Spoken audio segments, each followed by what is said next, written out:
iHub Radio, reinventing talk radio in the Coachella Valley. Homemade for the rest of us.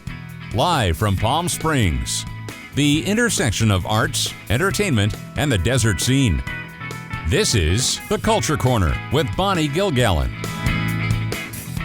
And good Saturday afternoon to you, and it's actually Memorial Day weekend, which surprised me. I was thinking it was next weekend. It seems like really early for it to be Memorial Day weekend.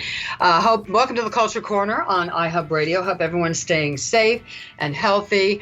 I know that there are a number of things opening this weekend. I guess several restaurants, and that's kind of a step out into opening for a number of places here in the desert. Actually, I wanted to look at my notes on that. So, Palm Springs Curbside Retail Shop Local campaign. So this is interesting. Shoppers must call ahead or purchase online prior to arrival at store. So these Palm Springs retailers, a lot of them are doing that this weekend. 10% of proceeds benefit the Palm Springs Animal Shelter, promoted by Main Street Palm Springs and Palm Springs Retailer. It's today, Saturday, Sunday, Monday, May 23rd, 24th, 25th. Where various times, downtown and uptown Palm Springs participating realtors. Just give you a couple of those participating. Ann Decor, Baby Lala, British Invasion Clothing, Christopher Kennedy, Crystal Fantasy, Destination, PSP, Javiana's, Kimball's, Mariana Palm Springs, Michael Weems Gallery, Mitchell's Palm Springs, Ooh La La. I love that store. I've shot there sometimes. Peepa's Puppy La La, Running Wild, PS 212 Home, Shag Store Palm Springs, Shoe La La, and restaurants including Il Giardino. So that's all happening this weekend. So it's interesting. But shoppers must call ahead or purchase online prior to arrival at store for curbside pickup. In-store shopping not allowed. So you can call ahead and order stuff and go pick it up, but you can't just go in the store and wander around. What else is happening by the way, we're hoping to chat with Kate Spates, who is Vice President of PSWIFT, Palm Springs Women in Film and Television. It's a wonderful organization for women in the desert. I'm a member, actually. I got to re-up my membership, but it's a great networking organization for women in the media here in the town. And they're doing some fun stuff, and they're participating with Book Pals, where they're having different actors read books online to keep kids entertained and educated instead of being live somewhere. So we're hoping to talk to Kate in a little bit. Just some things about what's happening in California. The virus. We're still, dealing with this, and we're not, hopefully, California anyway, is not just going to open everything up and just go back to normal.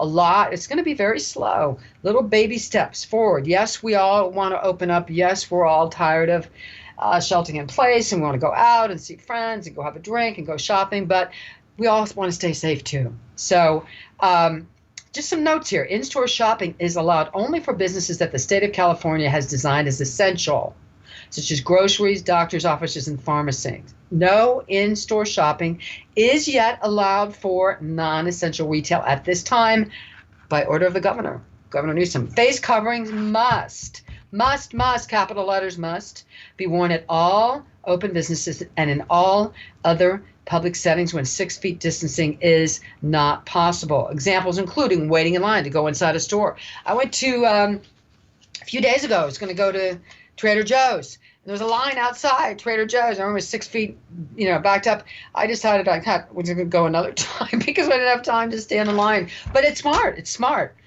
So examples include face coverings, shopping at a store, picking up food at a restaurant, picking up retail goods at a retail store that is allowed to be open, on public transportation or waiting for it, either one, in a taxi or ride-share vehicle, seeking health care, going into facilities that are allowed to stay open, working in essential jobs that interact with the public. Really important. If you're working at a restaurant and you're carrying food out to the curb for people to pick up, definitely face coverings and gloves. Or at a grocery store, they got to protect themselves, as well as we're all protecting each other.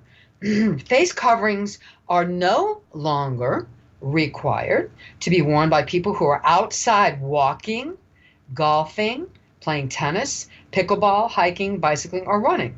However, people must comply with social distancing during these activities, including maintaining at least 6 feet of distance from other people. People should also have a face covering readily accessible. So it's a good idea. Always have your mask with you. Always have your bandana, your mask, your gloves with you, because you never know when you're going to need it.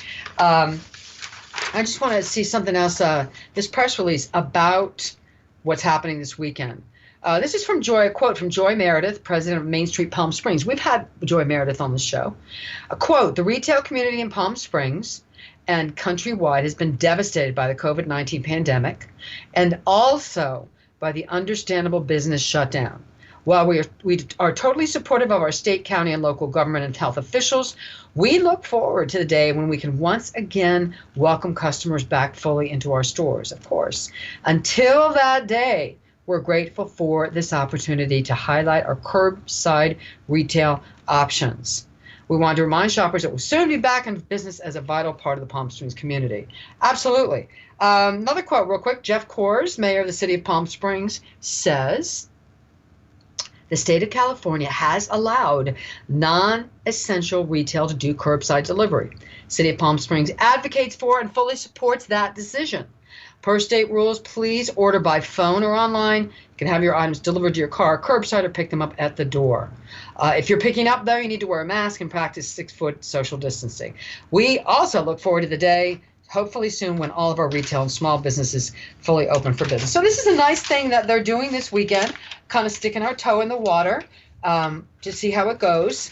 And again, it's really nice that some of the proceeds, 10% of the proceeds, benefit the Palm Springs Animal Shelter. So you're doing something nice for animals and being able to do a little bit of shopping, but not actually wandering around the store.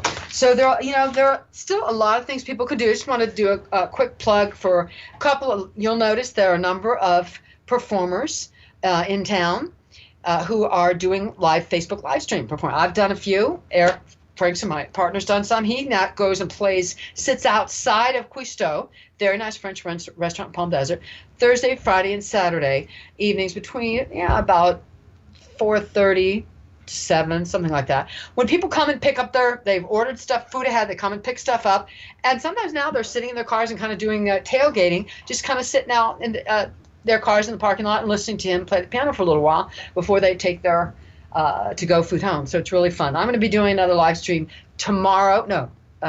Sunday, 5 p.m. I call it Sunday Serenade, live Facebook stream with Eric on the piano. We'll just do like 5 songs, just a little musical interlude. So it's a really nice thing. I know Rose Millette is doing these, Jeff Stewart. Kate is here. Yay. Just have a message. All right. Let's welcome Kate Spates. Hi. She's Vice President of Palm Springs Women in Film and Television. First of all, how are you doing? I'm great, thank you. It's nice to hear your voice. Yes. So tell me what P Swift is doing. Are you doing some stuff with Book Pals? Tell you what you guys are doing in the midst of this whole pandemic. I know, yeah. We have a new president, Kim Waltrip, and she's bringing excellent energy, and man, that girl gets stuff done. Mm-hmm. We've got a new logo. We've updated the website. The Book Pals is one of our signature programs, and that was where we would send local celebrities into schools, and they would read books to kids. Well, obviously, with schools closed and all the social distancing and everything, Kim came up with the idea to have her celebrity friends videotape themselves reading a book. And so I think we have like almost 10, and we got a domain, celebsreadingbooks.com. And it goes right to a playlist. And so we've got like Sierra McCormick, Patrick Warburton, Donna Mills, Tristan Rogers, Willie Garson, Eileen Davidson. And they're reading these great children's books. And so, we're going to continue with that even when we are able to go back into the schools. But it's been really fun. Yeah. And so are you getting a really good response from it? Yeah, absolutely. Getting some great views and, getting some people to gather, to share it with their kids or their teachers, or sharing it with their kids virtually, and so it's a lovely experience. extension of the program that will continue. And so once they do it live, so that is there a backup library? So if you go to celebsreadingbooks.com, are there previous ones that people have done that you can go back and watch again? Yep. And we're looking for all kinds of different ones too. More celebs if you want to read a book and videotape it yourself. It doesn't have to be super high production. It's just you reading a book and in cute voices and stuff, and submit to us, and we'll include it on that in that playlist. Oh, that's great. So, yeah, we have. So tell people who don't know, tell them a little bit about what P-Swift does in general. Well, Palm Springs Women in Film and Television is really geared towards helping anyone in the Coachella Valley, not just Palm Springs, who's in the film and television industry further their career. So, we've had we've played movies and then have discussions with the producers, the directors, and sometimes the actors. Like we had the writer of Green Book and the producer and he didn't produce, he was just acting in that one, Mike Hatton and Nick Villalonga came out, and we screened a little short of the film and then, discussed the whole making of, and it was fabulous. So, helping people with writing skills, production skills. We've created a new short film committee, and I'm on that committee. And we are doing a super cute. We decided to write something on our own, and so we have our very own Carolyn Malashko. She wrote it, and the story was my idea, and so we developed it as a group. And hopefully we put together character profiles, and hopefully we'll be able to shoot it soon. But it's all centered in Palm Springs. And we were thinking, we want to do a short every year that's Palm Springs centric. But, just like a 14, 15-minute short film, enter it in the Film Fest and showcase the local talent that we have here in a short form. And so, we actually merged with Media Mavens. I think that was a couple of years ago, after Patty Bailey Caruso passed away, and then with Denise Dewberry-Hay passing away. Those were two of our icons that, many of us went to, you included. I know I've seen you at Media Mavens. We would go to kind of sit and chat with those amazing women. And so Media Mavens was kind of flopping in the wind, if you will, and not going anywhere. So we folded it into P-Swift, and now with P-Swift we have membership dues, but I think that they're low enough and they provide enough of a service. And we do also provide scholarships to young people, not just ladies. So yeah, that's important. There's that. Well, we're almost out of time. So again, it's celebsreadingbooks.com. Check that out. It's a great thing to keep kids entertained and actors keep their skills up, and it's a fun thing for kids. And I know you and your partner own Skip's Little Bar in Palm Desert. We're running out of time. Are you guys doing curbside delivery there? We sure are. It's amazing. BestCheeseburgerEver.com.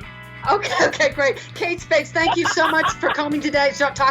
Stay safe, and we'll be back with more on the Culture Corner in just a minute.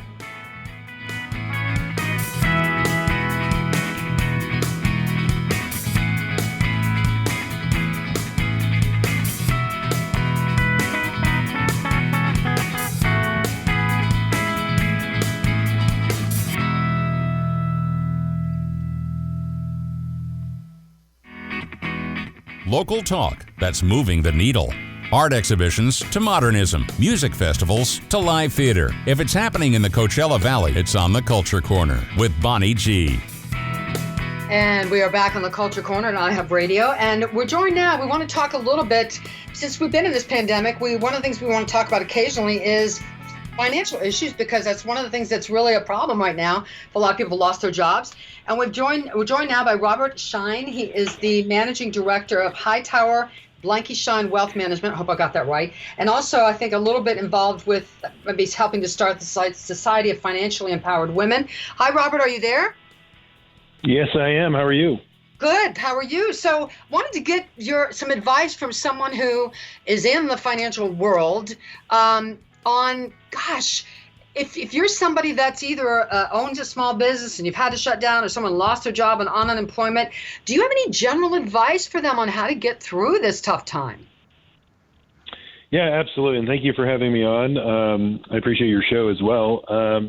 Yeah, you know what? These are unprecedented times. And at times it really becomes so not only financially difficult, almost overwhelming, but also emotionally too. So, you know, we got to take the advice would be take a deep breath, realize that this isn't a specific situation for you. This is for everybody right now. We're all in this, and then we're all in this together. So the first and foremost is, there's, especially with money, there's in mindset, there's a lot of the I guess feelings to feel ashamed and overwhelmed, and realize that there is help out there. One from unemployment and what we're seeing as all the programs that are out there for us, or even a small business owner, they're struggling to keep the doors open and understand this new transition that we're all going through. But just understand that you're not alone in going through this. We all have something that we're going through, even in good and bad times, financially speaking. But ask for help and get assistance out there, because and it's okay to talk about it. It's really okay to talk about it. And so if you're someone, I know a lot of people who have filed for unemployment or have had problems and the system's overloaded, and then people that have applied for small business loans, some people have gotten them, some people haven't. So would you just advise them to keep trying if they're doing something like that? Absolutely. Early on, even with the SBA loans for the, Paycheck Protection Program, as well as the Disaster Relief Program, the two different, facilities that were set up early on in this about a month ago, passed by Congress, they even had some challenges rolling that out because of the demand, meaning everyone kept trying for small business loans and we couldn't get in, and you couldn't, sign up for them, or the system would crash. And so it's going to, unfortunately, it's not. And here's the good news. The good news is that the money's out there and the relief is out there. The bad news is that, you kind of have to get in line and sort of be patient. And if it doesn't work the first time, whether it be a website, whether it be an application, or so on and so forth, you're going to have to find something to bridge the gap between now and the assistance, but continue to try to get that assistance, because it is out there.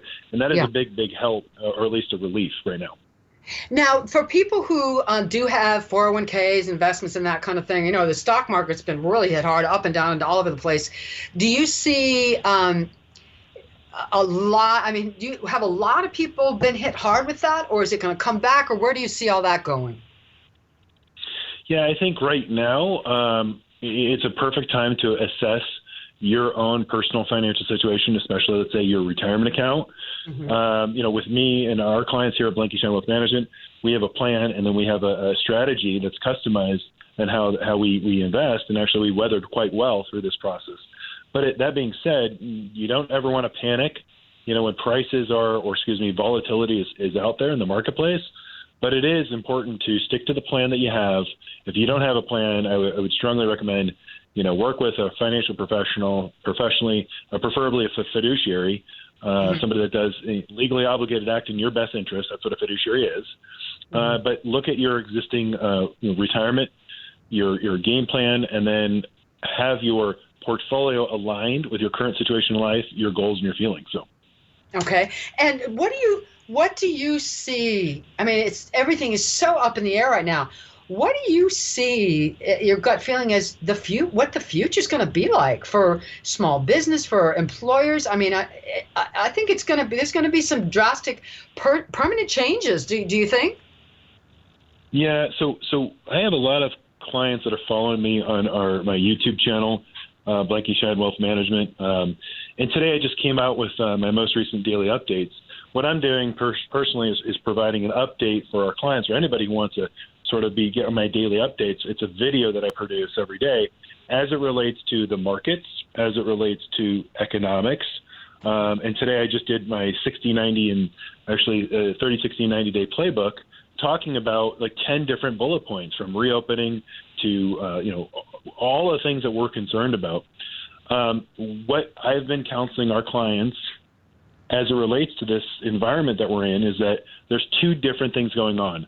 The market, as it relates to the S&P 500, those are the largest companies, not only in the world, but in the United States. So they have access to capital. They're well run, well managed. They have money in the bank. And actually, if you think about it, from the Walmarts to Targets and everything else, they've got an unfair advantage because they were allowed to keep open, right?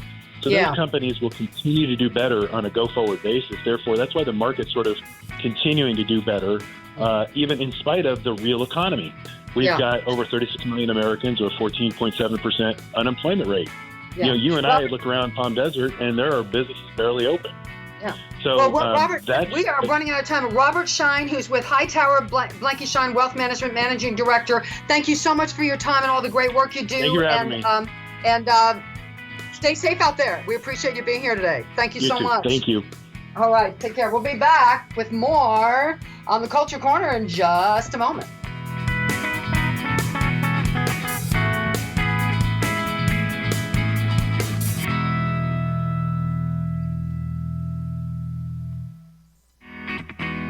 Local talk that's moving the needle.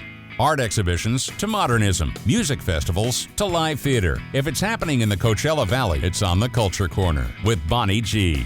And we are back on the Culture Corner on iHub Radio. We're now joined by a gentleman that's used all over the desert, well, before the shutdown anyway. He's a multi-talented singer-actor of Fleet Easton is here. Hey, Fleet, how are you? I'm doing wonderful. How you doing, Bonnie? Good. So you holding up during this shutdown? You feeling safe and healthy and okay? Well, it really hasn't affected me very much because I'm having a good time. Actually, it's given me a chance just to sit back and relax and get off the hamster wheel and get things done around my home that I've been wanting to do for the last year or two and just haven't felt like doing it because I was working all the time. Yeah, I think that's true of a lot of us. I've said that there's some silver linings in all this. It's the whole thing's terrible, but if you take this time and do get stuff done around the house, clean out closets, or pick up some creative projects, maybe writing a book or something that you didn't have time to do. Now's the time to do it. Yeah, but I see you on Facebook. You've got a couple of movie roles coming in, and you've a lot of stuff still about to happen as soon as everything opens up. Yes. Oh, yeah. Yes, I just recently shot a film called Team of Two, which will be coming out soon. I'm not sure when it will be because of what's going on right now, but I'm sure they'll figure that out. It was a great chance for me to play something different. I play a detective in the film, and it's so funny. I play a dual role. So in the daytime, I am a detective, and at nighttime, I'm a gay porn star. Ooh, that's interesting. Wow. I know. And it's a family-rated film, so there's nothing inappropriate. You'll see nothing. It's all good. And I just got booked to do another talk show in L.A., Laughter Talks with Marguerite Fair, and that'll be on June 4th. I've done her show a couple times, but I'm very excited to do that. And also, I just was booked to do the Bridal Expo in Lake Elsinore in September, and the Mother and Daughter Fashion Show, which will be in November, also at Lake Elsinore. But my most exciting thing that I'm excited about is a movie that I will be doing this coming November. God willing that we're all back to normal. It's called #Blessed, the movie. And I'm going to not just be in the film, but I'm going to be singing the title track in the film called Why Can't Christmas Be Here Every Day? And I did put out a little teaser on my Facebook wall. If anybody wants to go to Prince Fleet Easton on Facebook, it's open to the public. They can check that out. But I'm most excited with that. I actually last September, I was at the Cholo International Film Festival in Cholo, Arizona, and they had me debut it to a room of 300 producers and directors and actors, and before I finished, it got a standing ovation. And the song is amazing. It was written by Keith Williams and Joni Weston out of Northern California, who I'm calling them the new Bergmans because they just write the most incredible music. And I'm very honored to be able to bring their music more to the world. And they are so happy that I have gotten this song in the film, that they've given me partial rights to the song as a writer, and they registered me BMI as the singer. And the producer of the film also said that after the film comes out, they want to submit it to the Grammys. So I really think the song is going to be something tremendous. I feel it's going to be a Christmas standard that's going to go down and be played every year, and will be recorded by many, many other artists. Wow. And what's the name of the film again? It's called #Blessed, the movie. Okay. And you can Google that up too, and you can. They have a site, and people can go check that out and see all about what the movie is. It's a very Hallmark type of film. Yeah. I love working with these producers because they produce films that are family oriented. Last year I did one of their films called Turnover, which did very well, and it won 10 film festivals grand prizes, and now it is on Amazon. Great. Wow. Super. Yeah. So go ahead. I'm sorry. And I can't remember. I know well, you were on the show about a year or so ago. Do you also write songs yourself? No, I'll tell you, that was one gift I wasn't given. I've written 3 songs in my life, and that's over a period of 30 years. And they were only given to me as divine guidance. Actually, one of the songs I wrote is called Go Ask God for the Answer, and it was the title track of a film that came out last year called Ask God. I wrote that song 20 years ago, and the producer that I worked with at that time when I wrote it for, I actually wrote it for the Make-A-Wish Foundation for one of their projects.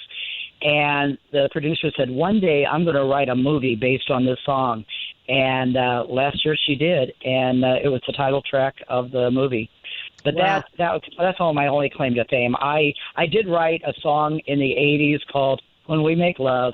It took me to Nashville. I did all the shows in Nashville. It did well regionally, but as I'm saying, that is not my forte. And I work with many songwriters that keep saying, oh, no, you're a songwriter, you just don't know it. Well, I just don't know it. Well, it's not like you don't have enough other talents and you're not busy enough. I mean, you really. So do you think of yourself first and foremost as singer, entertainer? Is that would you put singer number one? Yes. Singer is I all the agents I've ever had over my career, I used to do all the different things at the same time. And I had one agent one time say, Fleet, you're so multifaceted that it's very difficult for people to put you or categorize you. You need to focus on one and then become successful at that, and then the doors will open for other things. So when I moved to California 12 years ago, all I did was really focus and pursue my singing career. So what has happened now, that is becoming successful now in Hollywood and all around the world. And what it's doing, it has opened the doors now for the movie roles, the television, and all the other things that are happening.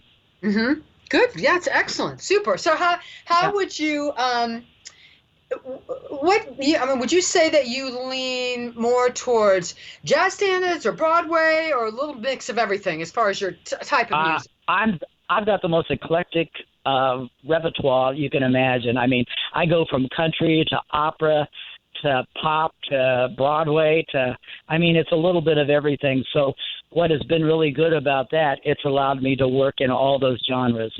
Mm-hmm. And tell me, let's go back for a second, back to when you were a kid. Did you start performing as real young? Yes. I did my first solo concert when I was 5 years old. I sang with an orchestra, and I sang How Great Thou Art. I was heard at a Bible school, and they heard me, and they said, we want you to sing a solo, and I ended up, that was my first job that I did at 5 years old. But then I didn't pursue it until I was about 13. But then 17, I became professional. Okay, and did you have support from your family or no, as doing this as a career? Well, my family really didn't know what to do with me. As a child, I was spinning and singing and dancing all over the house, and all my relatives kept saying, you got to put this kid in show business. Well, in Akron, Ohio, there wasn't a lot of show business, and really people didn't, kind of know what to do with me. But when I was 17 years old, a dear friend of mine told me to get in the car one day, and I said, where are we going? And she said, don't worry about it, just get in the car. And she took me to Goodyear Musical Theater, which was an equity Broadway type of theater, and I auditioned for a part in Hello Dolly. I got it, and I knew right then at 17 years old what I was going to do the rest of my life. And I've been fortunate, and thank God I've been able to make a living at it all my life. Wow. Yeah, you are fortunate, because I know a lot of people would like to, and some do, and some make partial and whatever. I want to talk a little bit about, because I know we've talked about this before, and leading into what's happening right now with the pandemic. You've always been a very spiritual person, as I recall. Yes. Yes, all my life. And that's I would think that's really helped you. I mean, that's a very helpful thing to have, that spiritual connection, if you're in this crazy business, wouldn't you say? It is, it is, and I've been very fortunate. I know in this business you can really come across some really negative energies and stuff. Mm-hmm. I'm putting it in a nice way, but I have been very fortunate. All the people that I have worked with have been loving, very deep spiritual people, and I think it's all a part of like attracts like. Yes. And as with this pandemic, I know everything is for a reason, and it will be revealed at somewhere down the line why this all had to happen.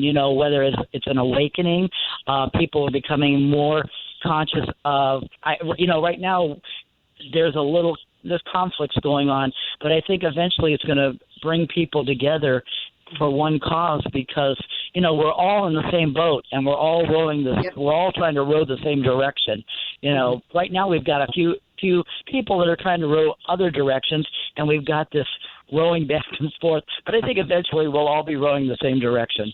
Yeah, I agree with you. I really think, again, silver linings. I hate to be a Pollyanna about it, but I have found that Oops, I lost you. It's caused people to slow down a little bit and look inward. I think I lost you. Yeah, and see what's really important, and maybe reconnect the people that you're living with, you're already in the same house with, you're sheltering together, maybe strengthening those relationships and getting to know people. I can't hear you, Bonnie. Uh-oh. Can you hear me now?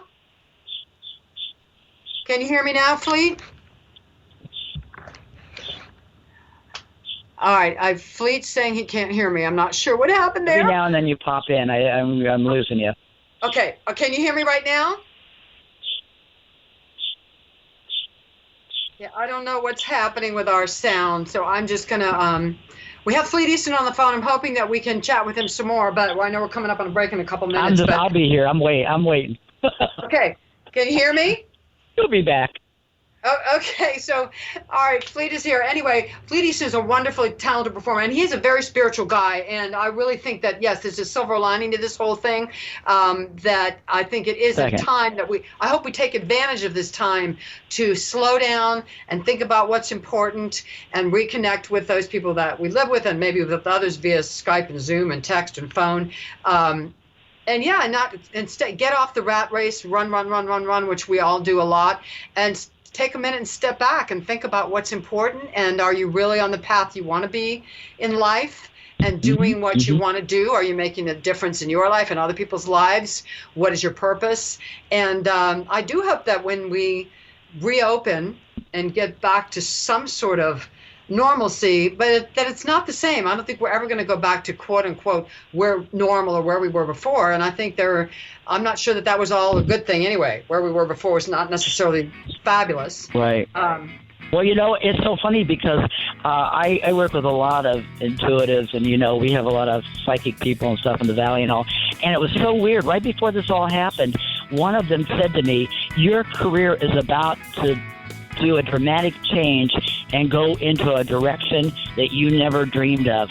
And it's amazing because now I'm doing all these pod shows and I'm doing live broadcasts from my house, and that's something I never ever dreamed of or had a desire to do.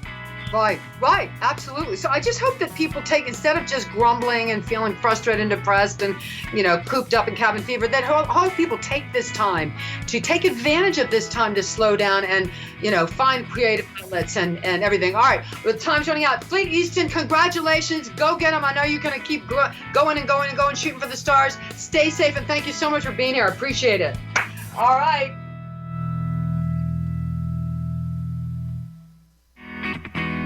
Local talk that's moving the needle.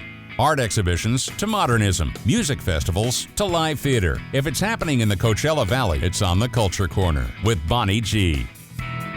And back on the Culture Corner and iHub Radio, and we've come to gotten to a pattern here now that we're doing these safe at home shows, chatting with Brian Mendoza in our last segment about various entertainment things. So this week we decided we were going to talk about our 5 favorite classic 1980s TV sitcoms. So what'd you come up with, Brian? Okay, so I had to take out the Cosby Show from my list, so that's my honorable mention. But number 5 for me would be Married with Children. Okay, yeah. And then number 4 would be The Wonder Years. Number 3, The Golden Girls. Number 2, Roseanne. And number 1, Cheers. Okay. All right. Yeah, well, that's it. I have Cheers on there. Definitely love Cheers. I thought it was a great show. I had Designing Women. Oh, you know what? I should I should have included that one. That one's a great, and it's underrated too. Yeah, Murphy Brown. The Golden Girls. And, I had the Cosby Show at the end of my list. And, it's such a tragedy when I think about that, when I think about Bill Cosby and what a brilliant guy he was and a huge talent he was, and what a waste of life and shooting himself in the foot to just turn out to be, a sleaze. It's really a tragedy. I think it's a tragedy. Especially considering that at the time, I can't speak for black audiences, but I feel like I've had a lot of black people tell me in my personal life that Bill Cosby on The Cosby Show was the first time they saw a black man that was not a blue-collar worker or anything like that. He was a doctor and he was educated, and they aspired to want to be like him. And the spinoff A Different World, which was about black college students. And and for me, a lot of them actually had gone into denial about it because they felt like they were so disappointed by a man that they perceived to be a father figure on the television screen. Yeah. It's just, of all the, since the Me Too movement, of all the very well-known, successful people, men in the public eye who've fallen from grace because of their actions, and they're, horrible. I can't think of anyone else quite like Bill Cosby in the sense of what he represented to people before that all happened, before they found out about it, that he was such an icon. And this for education, he had advanced degrees, and he was funny, and yes, he represented this idol in the African-American community of someone who had the show. It was his show. He produced it, and played a role that, was not blue collar, was and to fall from grace, to fall as far as he did, really a tragedy. I thought about that. I kept it on my list, but I want to talk about Murphy Brown. Of course, Murphy Brown was such a great show, and Candace Bergen. Of course, you see 3 of mine were women, women-based shows. Designing Women, Murphy Brown, and The Golden Girls. Of course, The Golden Girls was hilarious and groundbreaking in its own way because it featured 4 senior women, 4 women 50, 60 plus, but very funny. Did you watch that a lot? Oh, yeah, that was number 3 on my list. I loved The Golden Girls. I think I would even tie it with Designing Women because both shows allowed women to be funny and that they were able to have friendly relationships with friendships with each other. It was never about competing. It was about building each other up, and that was part of why people love those types of friendships. And also, they tackled important subjects from the point of view of women, like income disparity, violence, and discrimination, stuff like that. But they always knew how to do it where it was funny. Yes. On my list, it's funny. We could kind of combine the two topics we talked about, which is fallen idols and women. Roseanne is on my list, Oh, yeah. Yeah. Oh. These people just shoot themselves in the foot. I mean, it's just, you just shake your head, Here you have the world, you're on top of the world. You've got all the money in the world, shows and money and fame, and you just shoot your mouth off or do stupid things. And you destroy yourself. It's amazing. And the thing about Roseanne is that she didn't do anything as bad as Cosby, of course. No. But the thing about Roseanne is that it's exactly like that. She was one of the number one shows in network television in the 80s, 90s, and even when the revival came back for one season 2 to 3 years ago, she was number one again. So for me, it's like, that takes a lot of talent, especially being a woman of size, and a show about working class people.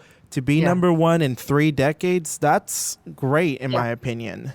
Yeah, well, I think, and it's not my place to judge anybody else, but my take on it is, she rose to fame as this comedian, first of all, and this sort of working class, a woman at home with the kids, and I got the husband, and I'm doing the laundry. That was sort of her shtick as she rose to fame, and her shows also.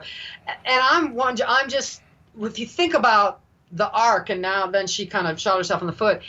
I wonder if, it was funny up to a point, but you can't teach class. You can't buy class. That's true. And money doesn't buy class. And I think that, some of the things she did and said towards the end were very classless, I agree. and I don't know if those were her true colors. I don't know. It's once again, it's sad. It's really sad. Oh, yeah. But I got to say, though, is that as someone said to me, when you revisit things, like if you bring back something from the past, sometimes you'll end up disappointed by revisiting it. And for me, Roseanne was an example of, I was willing to kind of let some things slide for the show when it premiered.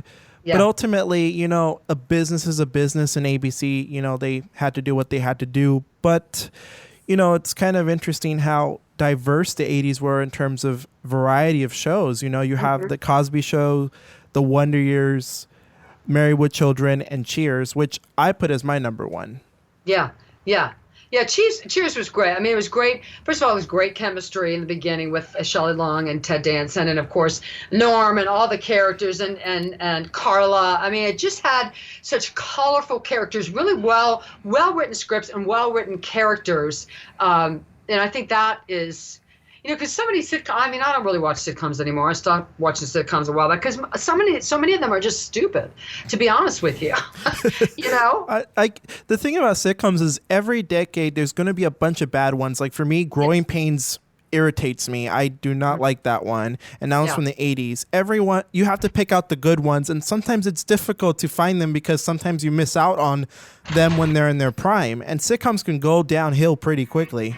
Mm-hmm. Yeah, and it's just that's why it's such a joy when the one like Cheers comes along, that are designing women, that is well written and entertaining and caters to somebody that has a brain.